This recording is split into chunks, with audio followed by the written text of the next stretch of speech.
And here we have Fiona Killackey, the founder of My Daily Business Coach, a consultancy that helps business owners and their teams understand, create, analyze, and improve their marketing, branding, content, and overall business strategies. She's also the author of Passion, Purpose, Profit, published just late last year in 2020, and also a published journalist since 2002. A book and magazine editor, and a ghostwriter for books and audiobooks. Fiona has almost 2 decades experience working with large and small brands in senior content and marketing roles, previously working with Mimco, Amazon, Open University, and Audible, among many other brands that you've worked with over the years. So welcome, Fiona. Oh, thank you so much. That is such a lovely intro. Can I put you in my pocket all the time? Thank you. And really, thank you for putting this on, because the more businesses that can learn about this stuff, the better overall for the whole planet and the world. Love it. Thank you. So I'd love to talk about your book, because that's really what drew me in to get to know you was the title of your book, Passion, Purpose, Profit, because it really encourages entrepreneurs and business owners to center in on their why and to, I guess, use that to refocus their passion in their business. So why is that so important for businesses? Yeah, thank you. And thank you for, excuse me, the feedback on my book. Oh, excuse me, I'll just have a cup of tea. Sorry, it's not COVID, everyone. Not that you can catch it. Excuse me. So it's super important. I have worked with thousands of small business owners, and I've worked at bigger companies as well. And I know it can sound a bit cheesy and a bit cliche, but I genuinely believe if you have a strong why, you can weather so many storms. If you are just about making money, and everyone needs to make money, that's why profit is also in there. You can't just run on passion alone. But if you get to those points where sometimes I work with business owners and they're making great money, but they just are resenting the business. They're not actually that interested in it. They're thinking, do I sell? I've been doing it for so long, because they've lost the passion. They've lost the actual reason that they started in the first place. And similarly, majority of who I work with are purpose-led businesses, and they're passionate, but they've also got to make a profit out of that. It can't, either way, if your values are misaligned, no matter how much money you're making, you're not going to enjoy it. And if you're not actually making money, you just become resentful, and it becomes more of a hobby than a business. But yeah, finding your why, it's not only good for, keeping you motivated, but your team. It also means that if you have opportunities come in for collaborations or any sort of product development, you can look at your why and think, is this actually a good fit for us? And really, it's almost like it's your true north. It keeps you grounded to why you're in business, and also allows you to create community and connection around your business, because people buy into the similar values that they might have in their own life. And that causes like loyalty and brand love. Perfect. Yeah, it's so interesting that that's what people really want to buy, is the idea that they're part of something bigger than themselves. Yeah, hugely. And I mean, I'm 40, so I'm a bit, I don't know if I'm on the cusp of millennials or not, but I'm like 1980. But the amount of especially younger business owners that I have, there is just no way that they're buying a product if they haven't researched it, if they're not fully behind the brand. It's so interactive now with brands. There's no longer just this big brand that can be complacent, and it doesn't really matter what they stand for. Everyone is looking for a brand that they can get behind these days. Yeah, absolutely. So that's exactly, I hope that you can perhaps help the people on the line today to understand, to look into themselves and what that might be for themselves. Because I always encourage any businesses that I work with who are looking to be more sustainable, not to try to do everything, to really focus on what is that one thing where you can really make a difference, but that you also can influence. Mm-hmm. So what do you recommend? And also, sorry, I guess, not only what you can influence, but what you're passionate about to really put your energy behind as well. So how do you recommend to businesses how to find what that passion is to focus on? Yeah, I mean, there's so many ways to do this, but 2 ways that you can start out with that are free and pretty simple to do. Take a personality test. I know some people will be like, oh God, here we go. Here's the HR team coming in to do Myers-Briggs.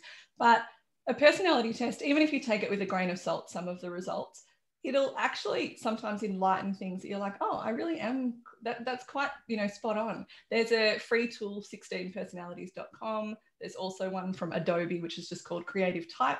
And both of those are just questionnaires online. You go through them, takes about 10 minutes, and it will spit out things like your strengths, your weaknesses, what really inspires you, what motivates you, what doesn't.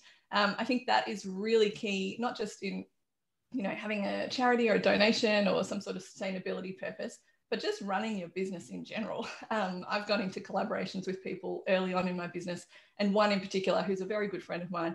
We spent 6 months doing a big event. We did really well, but we both got to the end of it feeling frustrated. And we actually took the test, and she is very much motivated by money, and that is fine. There is absolutely nothing wrong with that. And so she was making decisions from that motivation. And I was motivated by other things. And I was thinking, oh, everything should be a group discussion. We should both decide on stuff. And so I think it's super important to get your personality tested, if nothing else, to just see, where do I sit? If you've got a team, I think it's really good to get them to do the 16 personalities. Just some people like to be micromanaged. Like some people do like that. It's not always a negative term. Other people really want to be autonomous. So I think finding your passion, start with, personality test, and just see what you resonate with. The other thing is to look at your values and your beliefs. So like my biggest value is freedom, absolutely freedom. And that is why I got out of corporate. I love what I do. I like being free. I love where I live. I don't want to go into the city every day. But that freedom also means that, with Black Lives Matter, with racism, with other stuff, if I'm going to say that that's part of my brand, I need to align to that externally and internally as well. So if you're finding it hard to come up with this, look at 16 personalities, do a free values checklist. I have one on my website. I've sent Sarah the link, but there's so many as well, and also have a look at if you've never heard of the concept of why, and start with why and the passion stuff. Simon Sinek wrote a book called Start With Why. He also has a free TED Talk, which is where he, catapulted from, that was in 2009. So it's just called, I think it's called Start With Why. But it talks all about purpose-driven brands and why that is so important to success as a business. Yeah. I absolutely am obsessed, sorry, with the Myers-Briggs personality test, especially. Because I love, as you were saying, that it helps you to recognize where your expectations might be different from someone else. It helps me to understand, oh, this is what I think is most important, but maybe someone else doesn't. So that's not anything wrong with them or me. It's just understanding that and dealing with that in the relationship. So yeah, a very useful tool, very broadly. I also love when you were just talking about freedom around values and beliefs, because I was very interested in looking at your in your book and also in your website that there's a lot of similarity in our why, actually, and wanting to move from working with corporates to helping small businesses, because they are, to me, the drivers, not only of the economy, but also of solutions. They're people who are out there every day making decisions, solving problems, not just floating along in their corporate jobs. No, and not ticking a box. And also with small businesses, which is why I love working with them, every dollar counts. If they're putting money towards something, they're all in. It's not just, oh, well, that team decided to put 35,000 towards that. We don't really care about it. So yeah, absolutely. And to your question, I think you'd said you tell people not to start, don't go crazy thinking you have to do everything at once. One of my clients, Collective Closets, they're a fashion brand out of Melbourne, run by two sisters, Fatuma and Lorinda Dinzako. When they started, predominantly most of their fabric is from Kenya. Lorinda's husband is from Kenya. And so they had this whole thing that we're gonna sponsor a school, we're gonna do this, we're gonna do that. And then actually I had a podcast interview with them, and they talked about how they just toned it down and said, what can we actually afford and what we know is going to be sustainable long term? So regardless of fluctuations for the business, we know we can support this other area. And so they actually just stuck with one girl and have got her the whole way through school. And they're like, that one person, she then, is going to change things in her community. And then once she's through school, we will go back and look after somebody else the whole way through, buying everything for them, because that was sustainable. When they first came up with, we're going to have a school in Kenya, we're going to donate everything, they went and they flew over there with so many suppliers, but they were like, the problem is just so big that it almost felt like we actually are not making, we're just a grain of sand in the whole problem. And then they took it back to like, well, what can we do? We can start with one person. Yeah, awesome. I think that's really important as well. Yeah, it is. I think that is something that in the social space, a lot of people also do recommend is going into the community and actually understanding the complexity and not thinking that, oh, I'm just gonna, throw money at this and it'll fix. Yeah, totally. Yeah. Just briefly, Tara has mentioned in the comments that another personality test that she recommends is the Gallup Strengths Assessment. So yes. That also helps you focus on what is most important to focus on in your business, I think, as well. Yeah. But what you were just saying about focusing on how that company focused on just the one thing, I think that also links into my next question, because there's so many things in your book that I loved, but I really loved you talking about the word yet.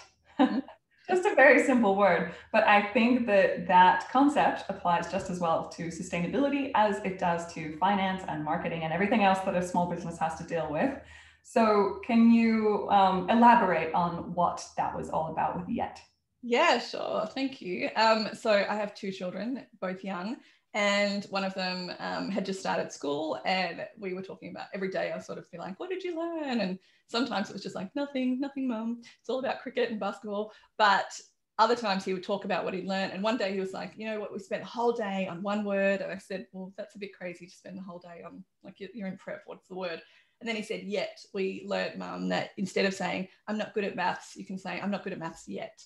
And I was like, whoa, that is so profound, because I would literally say 95% of people I work with on the first business coaching call will tell me, I'm crap at this, I'm bad at this, I suck at marketing, this doesn't work, I must be a bad boss, I never hire the right people. And it's just all the things they're bad at. And if you say I'm bad at marketing, that's a concrete statement, and you're saying it as a fact. If you say I'm not good at marketing yet, there's opportunity there to upskill, to learn, to get better. And I think that's the same with sustainability or anything that you're getting behind, any kind of social cause. If you look at like Black Lives Matter or Indigenous affairs in Australia and equality, that is something that, we're not going to change it overnight. Like, it's been hundreds of years, there's massive problems.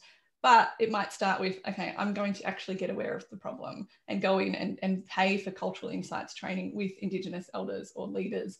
I'm then going to have a look at small things I can do in my business, such as, putting in your signature where you work, which type of work, which part of country you work on, and just making small changes. It's not like I'm going to go out and I'm going to run diversity workshops for everyone and I'm going to do this and do that.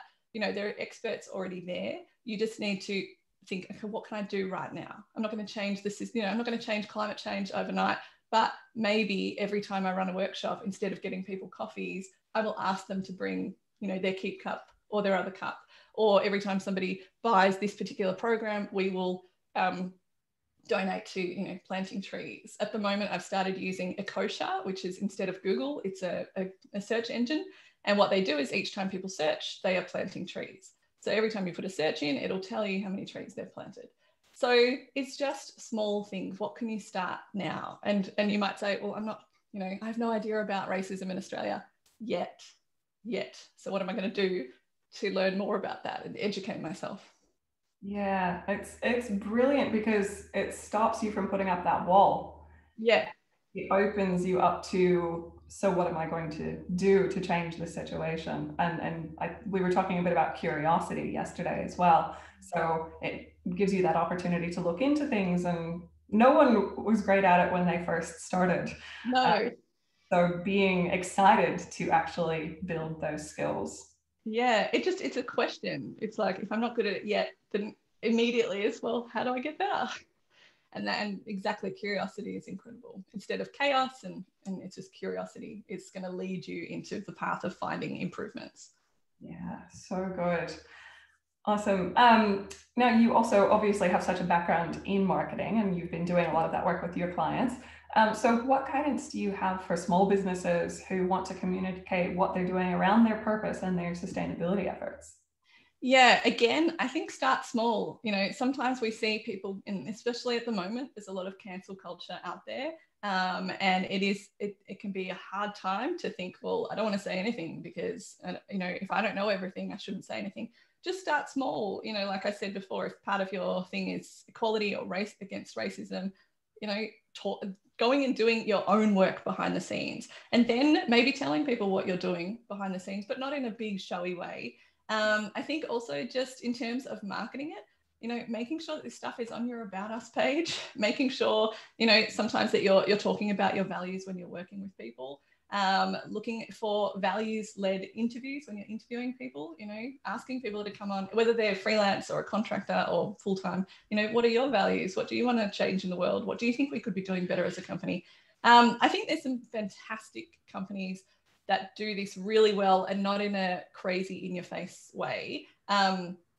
Everlane is a fantastic one in the US. So Everlane makes clothing, and on their clothing, they actually have like a little drawing down the bottom of their pages that tells you this is how much it cost at the factory. This is how much it costs for, you know, to get it to the US. This is how much markup we've done. This is what you'd usually pay in store. And so you can actually see the supply chain the whole way along.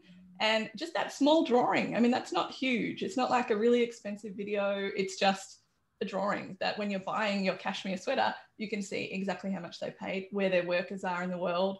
A lot of people will do that and put, you know, on their website, this is where our factories are.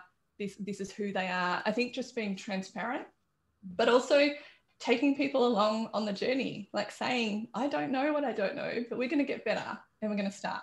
And I know I've seen a lot of companies in 2019 sort of put up their hand and say, you know, by 2022, we want to be carbon neutral. And we're starting. We don't know what we're doing, but we're starting, and we're starting with this and we're starting with that.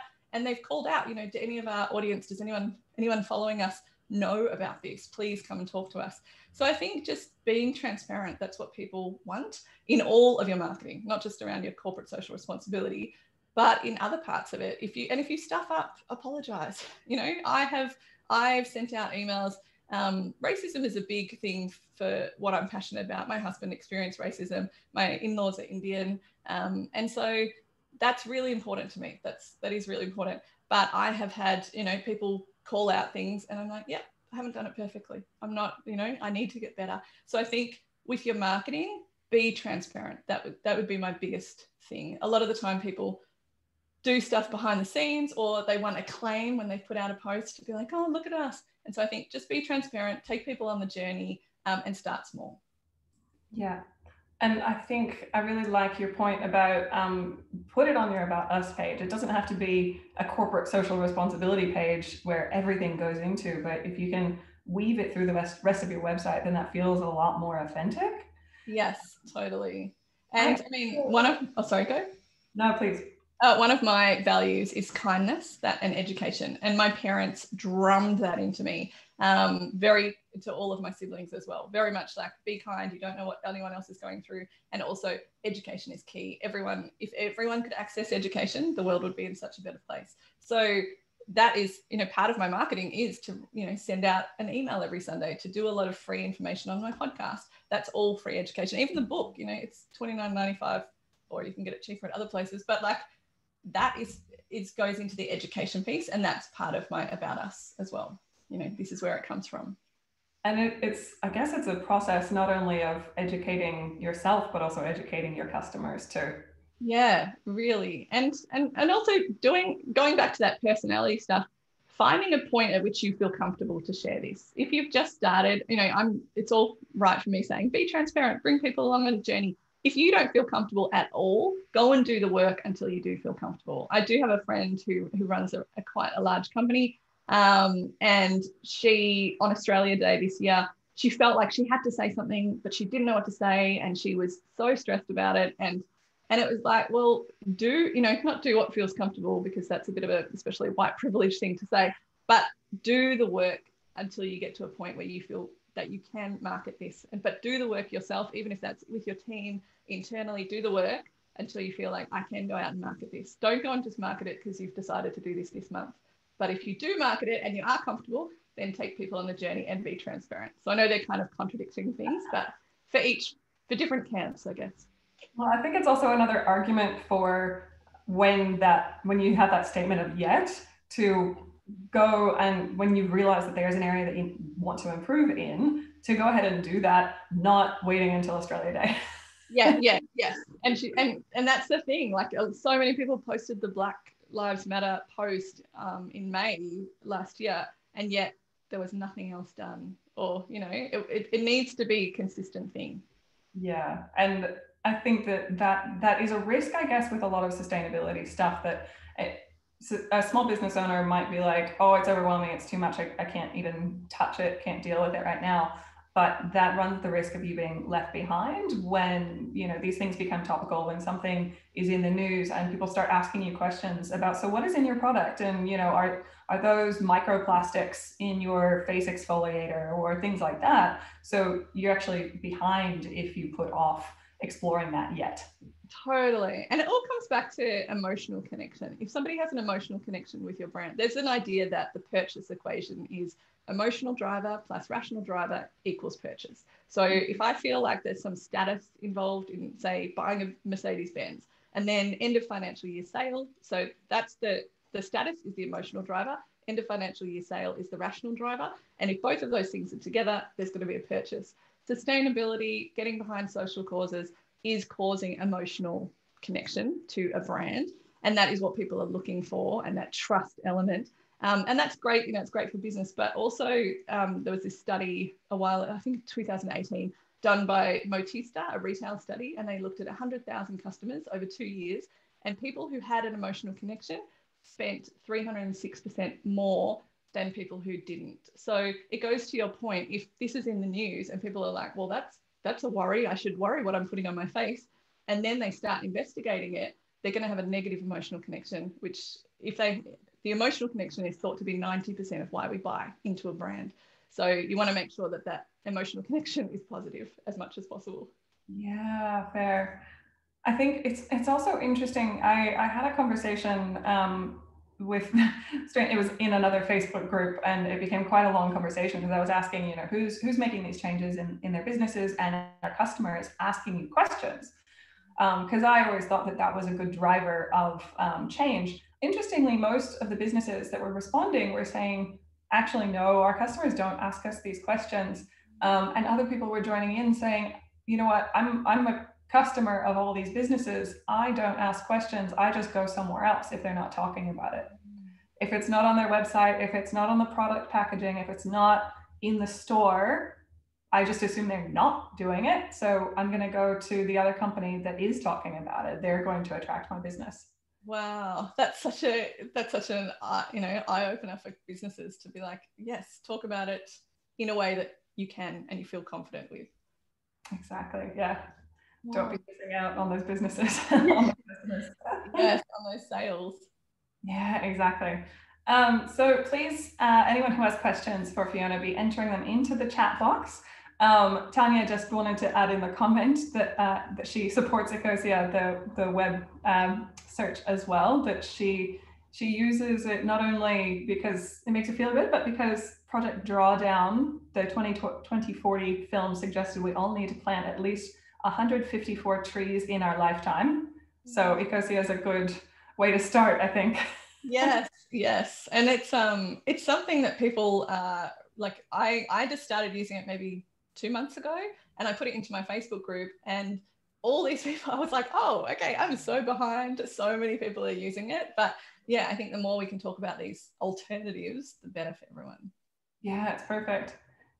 Now, does it use Google or? No, I actually, like, when I put it in, one of the people in there said, oh, actually you shouldn't use them. They're still selling information about searches. You should use DuckDuckGo. But then there was a whole backlash on, no, use this. It's not doing as much as Google. It must use Google because of the search functionality, which is why I put it in there. Like it's one thing to be good, but actually doesn't work as well. And everyone said, no, so I'm not sure. I should look into it before I start talking about it. But yeah, well, from what I've seen, it's pretty good, except that I use Google Drive for everything. So I had Chrome, Google, and I had everything set up, and it's a bit harder, but it's worth it if it's helping the planet. Yes, absolutely. Tara says that it is connected with Google, that it's an extension of that. But they need the algorithm to actually give good search results. That doesn't necessarily mean that they're Google using your information in the same way, I believe. okay. So, One to look up today. Yeah. Not an expert either, so. Yeah. So I guess I'll go on to your number one piece of advice for any small business looking to find their purpose and give back in 2021. I think really do some soul searching and look at your values. Look at the values that you want to live your life by, the type of brand you want to be. And I know that is really, it seems so simple and people are like, oh, but I think it will guide you on so many different levels, who you collaborate with, who you hire. I've had clients who came to me crying because, we're trying to hit this much in revenue. And actually when we looked at their values, they were like, it wasn't a key driver. And actually over the course of the year, they shut down part of something that they were selling. They shut 2 of their categories. They, they totally transformed their business to be like, oh, we're actually chasing this dream that isn't even ours.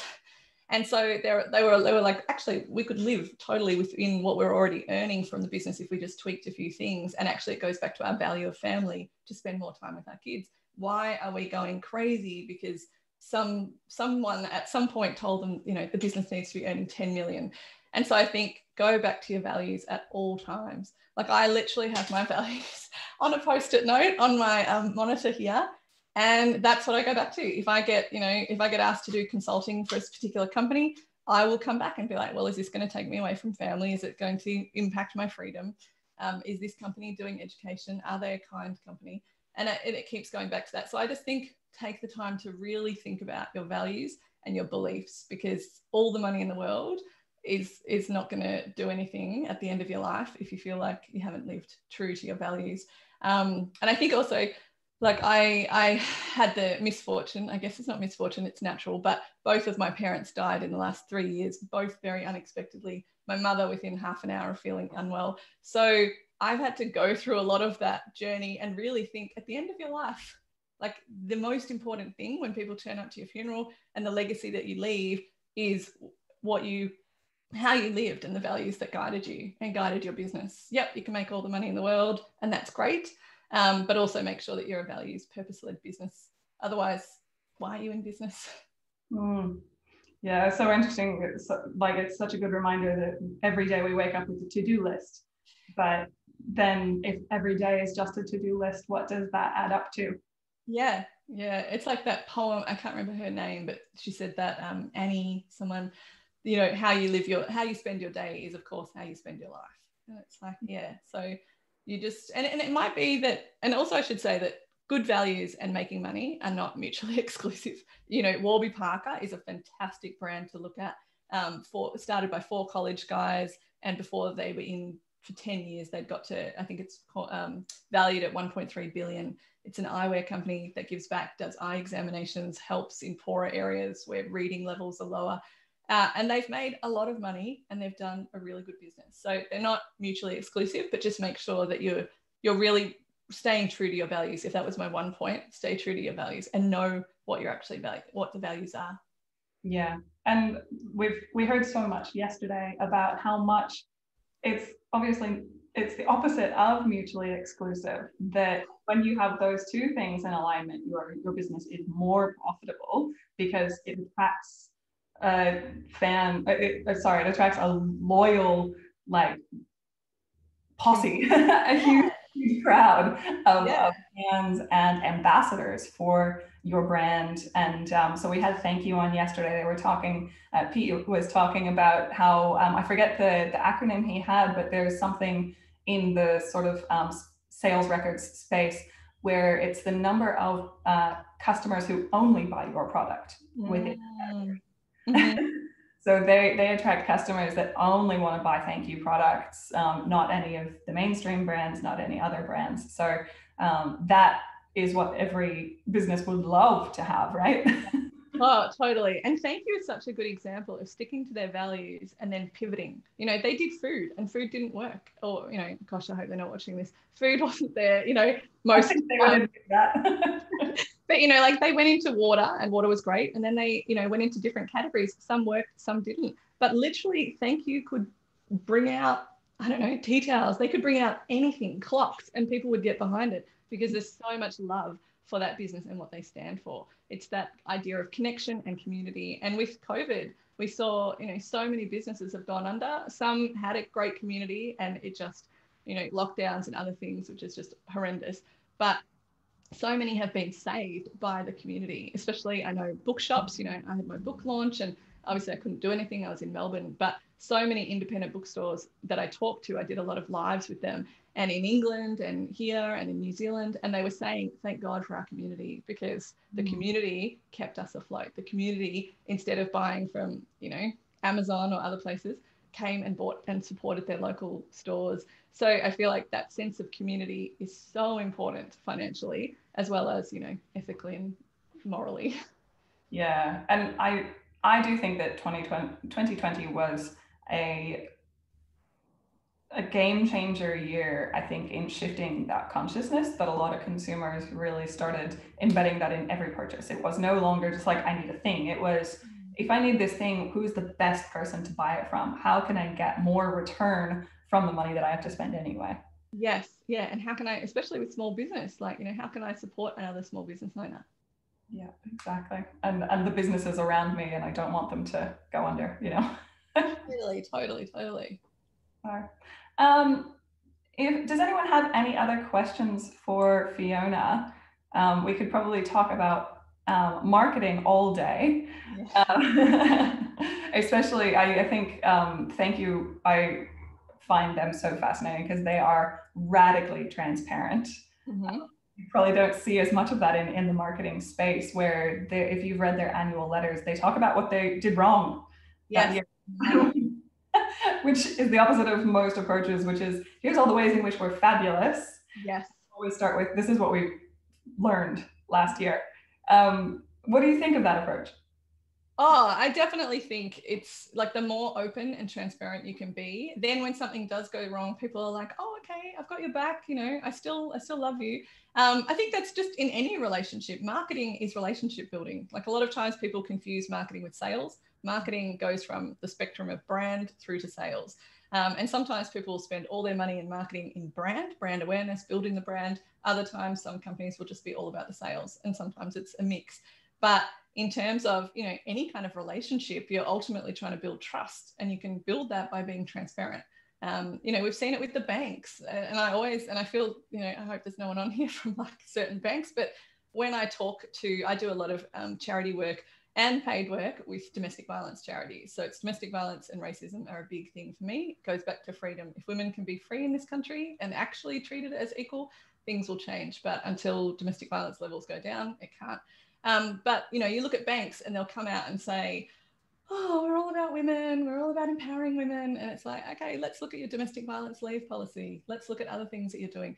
People are going to question brands. So the more transparent you can be, the better. And Thank You does a great job of that. Yeah, awesome. Now, David does have a question for us. When starting to support change organizations, what do you suggest is the best way to get your message to consumers quickly via a marketing platform? So I guess you don't want to bombard them with, look at all these great things that we're doing. How do you kind of take them, I guess, on that journey? Yeah, I mean, small things could just be, if you're using a platform like Instagram or any other kind of social media, making sure that there's a link to whatever it is that you're doing, so that when you talk about it in posts, you can quickly say, you know, see a full plan over here. I think, you know, when Thank You actually started, and I use them a bit when I talk in my marketing for small business course, they just did a very basic video from their founder in front of 7-Eleven talking about, please rally behind us and get us into 7-Eleven, and we're going to make change happen. We're going to help all these communities.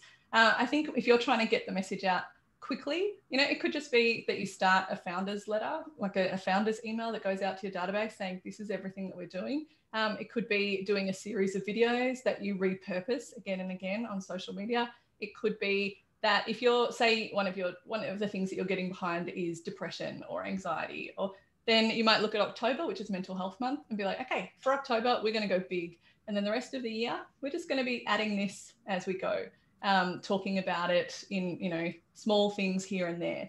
but you're infiltrating it into all of the parts of marketing, and you might go big at one time of the year, or just start small, start where you are with, like, if you look back on the thank you videos that they started, they were pretty basic, but they started and they got the word out there. It also depends on who you're actually trying to get the message to. It might be that you're a B2B company, and so you're actually trying to get it into, you know, maybe your pitch deck or into other things. You're starting with that. Again, you just need to make sure that the rest of your ducks are in a row. When I was at Mimco, we spent a long time, about a year, on the contract with Our Watch, which is domestic violence charity. And Mimco is part of Country Road, which is part of Woolworths, which owns David Jones. So it is predominantly, it's about 83% women. You know, domestic violence predominantly affects women. And so we had to look at, okay, what's our domestic violence leave, not just in Mimco, but across the whole company. We also had to think about how we're going to train women, predominantly, it was 98% women, in our stores, so that if somebody hears that we're doing domestic violence and they come in and they are actually suffering from domestic violence, how do we train our girls in store, who some of them are like 18, to deal with this? And so we had to look at the whole thing before we went out publicly and said, hey, this is, you know, Mimco is partnering with Our Watch, and we're going to do a lot for domestic violence. And that partnership is still going. But I think you need to make sure, if you're going to, as David says, go out quickly and tell people, make sure the rest of what you do is in line with what you're about to say that you're standing behind.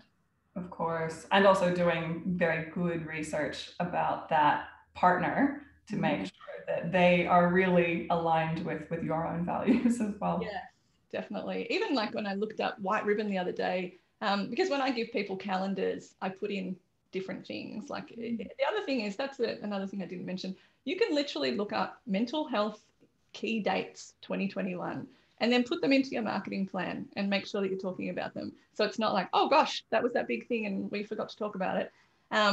But in line with that, when I looked up white ribbon, I realized they'd folded, and I was like, oh gosh, I still talk about white ribbon to people. So yeah, definitely do the research. Yeah. Or, you know, there are some charities that might be doing great things, but also aligned with a religion and have limitations on what they are, on their policies and their positions because of that. So that's certainly another one to look at. Just another tip from me, perhaps, to David or to anyone else who's talking about this kind of stuff in their social media. I worked with a business who, they had a fantastic initiative that they were contributing a large percentage of their profits to a charity, but I barely knew that by looking at their website. Like, you know, there was a picture of the charity, like relating to the charity, that you could click on to go to a particular page about it, but it wasn't anywhere else. It wasn't on the product pages.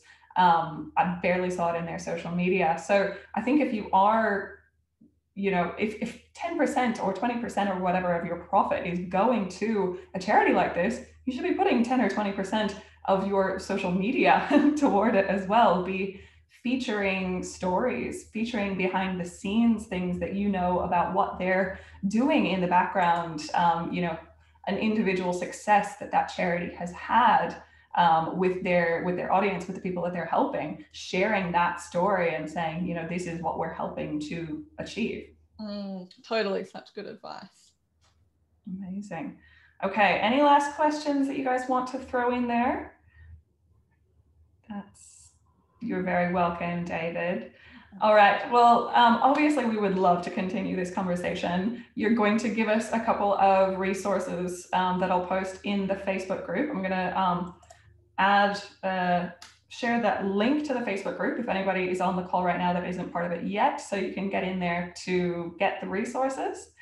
I think Renee is going to ask a question.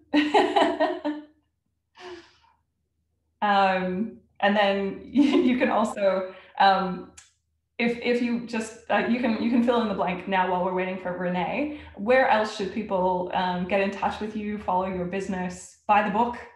Yeah, so buy the book if you want to, or get it from your library. It's in libraries as well. It's called Passion, Purpose, Profit. It's got a big yellow cover. It is by Heidi Grant. It's on all the usual big, you know, places that you would buy, but if you can, go and support small businesses. On my Instagram, which is just at My Daily Business Coach, I have a guides section. Instagram now does guides, and you can click there and you can see all the small businesses that stock this book. and you can just buy directly from them. Yeah, Instagram, come and say hi at My Daily Business Coach. I have a podcast that comes out twice a week, and you can find everything else at mydailybusinesscoach.com. Perfect. And I did notice that you have a values checklist on your website, so that might be useful for people looking to find theirs. Yeah, I have a bunch of free stuff. So literally, if you go to mydailybusinesscoach.com and then at the top, free stuff, there is so much stuff to download. There's also an emotional and rational drivers PDF. So if you're thinking, oh, okay, that was a point I hadn't thought about. How am I marketing in an emotional way? You can go down and you can download that and start thinking about your own marketing and getting people to, you know, really buy into it. Awesome. Now, Renee has asked, any advice on someone wanting to start a business, but not exactly sure what product yet? I would definitely look at your values. Look at, you know, if your value is, I don't know, around sustainability, then that's going to not impact necessarily, but you're going to have to look at exactly who's going to produce this product. Also look at what are you interested in? Like there's no point putting together a food product if you have no interest in that, or a parenting product if you're not a parent and you haven't gone through the hard yards that, you know, parents do go through. So I think really think about what you're actually interested in, because there's so much you can do, but, you know, have a look at Pinterest, have a look at what's trending on Pinterest. A lot of e-commerce stores will start from that, and they'll do, you know, water bottles with fruit in them and stuff. But you have to look at what you're actually interested in, because otherwise you're adding to the problem of more crap that's out there that people don't necessarily need. Also, there's a really good Japanese framework called Ikigai, and you can totally have a look at that online. There's lots of frameworks. It looks at what are you interested in, what does the world need, what are your skills, and then in the middle is really where you think about, okay, and so you list out your skills, your interests, your experience, your values, and then think about where do these cross over, and that might give you an idea for your product. Yeah, absolutely. Another tip that I have found really, really useful from personal experience starting a new business, figure out who you want to help first before you figure out what the product or the solution is going to be, because you need to make sure that you have someone who's going to buy it. Yes, definitely. And Renee, I think she said the Ikigai, how do you spell? It's I-K-I. Oh, okay. Thank you. Perfect. Okay, well, thank you very much for all of your time, Fiona, and for those fantastic insights. I think that everyone's walking away with some new things to apply in their business. I'll post all of those links into the Facebook group so everyone can keep in touch with you. Thank you so much, and thanks for everything you're doing. Good luck with the rest of the summit. Thanks very much. See ya. Bye.